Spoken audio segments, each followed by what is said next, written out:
Welcome to New Hampshire's Business. I'm Fred Coker. Given the hot weather and floods dominating parts of the United States this summer, including some in New Hampshire and Vermont, I revisited a 2021 New Hampshire Climate Assessment Report from the University of New Hampshire, funded by the New Hampshire Department of Environmental Services, and it says New Hampshire's climate is getting warmer and wetter, and there are major implications for the state. Here's some takeaways from the New Hampshire Climate Report. Annual temperature in New Hampshire will continue to rise, including winters. Precipitation in New Hampshire will increase, but not enough to avoid droughts. Large wildfires are expected to impact New Hampshire's air quality. And all of this has implications for infrastructure, electric grid, buildings, health, and the ecology of the state. Here's a quote from my guest who co-authored the report. Human-induced climate change is not a future problem. It's already happening. So with me is the co-author of that report, Mary Stempone, who is an associate professor of geography at the University of New Hampshire, where she teaches courses on environmental geography and courses on weather, climate, and natural hazards, has a PhD in climate. That made me feel good. And is also the New Hampshire State climatologist. So, welcome, Mary. Right, thank you. We're about to show some of the graphics from that report. But before we do, why is New Hampshire warmer and wetter? And I think I know the answer. It has something to do with gas emissions.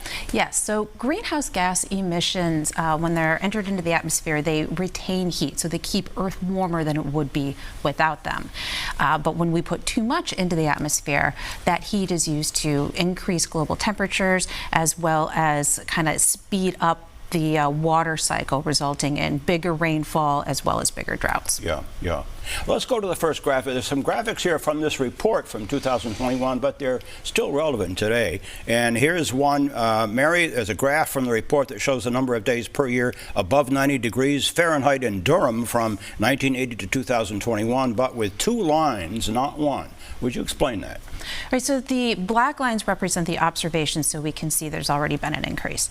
And then the two lines show the average for the model projections into the future. And the blue line represents the number of days above 90 degrees Fahrenheit at Durham for lower emissions, so assuming we regulate greenhouse gas emissions. And the red line assumes that we don't. So we call that, the business as usual. We keep on emitting greenhouse gases. Okay. Now let's go to the next graph. The historical and future cooling and heating days for New Hampshire. This graphic indicates that between 1971 and 2020, the energy to cool ourselves in New Hampshire is going up, and the energy to heat ourselves is going down.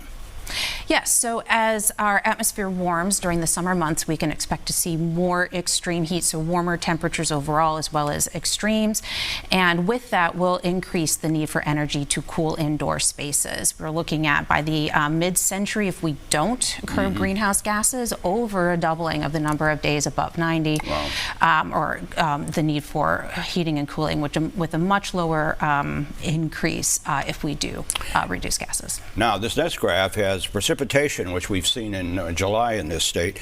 Average number of precipitation events per year in New Hampshire. Mary, this graphic shows precipitation amounts of 1, 2, and 4 inches, all up between 1900 and 2020. And of course, we've had floods in the state this year. Yeah, so we expect to see a continued increase in precipitation, largely driven by bigger events. So more rainfall, more snowfall being produced in single events, and that's what's driving a lot of these extremes. And each one of those bars shows the increase in precipitation, and they're all up. Yes. The last graph is Lakes Region snowpack depth between 1971 and 2020, down 50%.